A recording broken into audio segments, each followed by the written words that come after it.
राधे राधे दोस्तों। ओम नमो भगवते वासुदेवाय नमः। भगवान श्री हरि विष्णु आप और आपके परिवार की हर मनोकामना पूरी करे। आइए जानते हैं कि आषाढ़ पूर्णिमा कब है।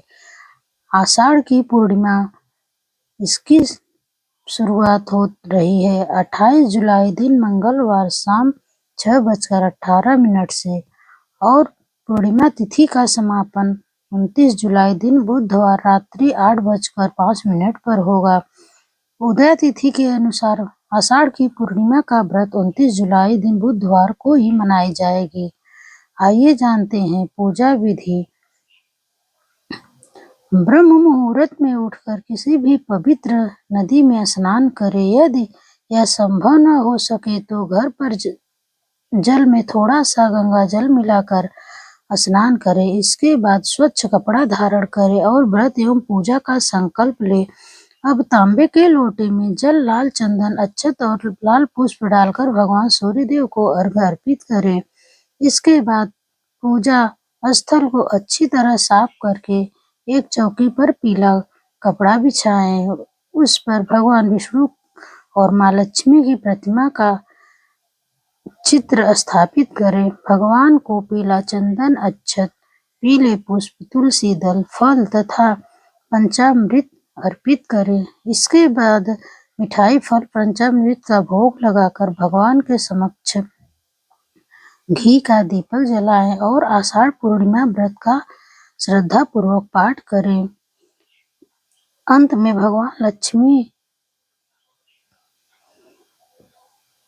की आरती करें तथा महाप्रसाद वितरण करें। शाम को चंद्रोदय के समय जल में दूध, अक्षत और सफेद फूल मिलाकर चंद्रदेव को अर्घ्य अर्पित करें। इसके बाद फलाहार या सात्विक भोजन का पारण करें। आइए जानते हैं पूर्णिमा व्रत पर सत्यनारायण भगवान की कथा। एक धनी व्यापारी की कोई संतान नहीं थी। उसने भगवान सत्यनारायण से प्रार्थना की कि यदि उसे संतान प्राप्ति होगी तो वह श्रद्धा पूर्वक सत्यनारायण व्रत और पूजा करेगा।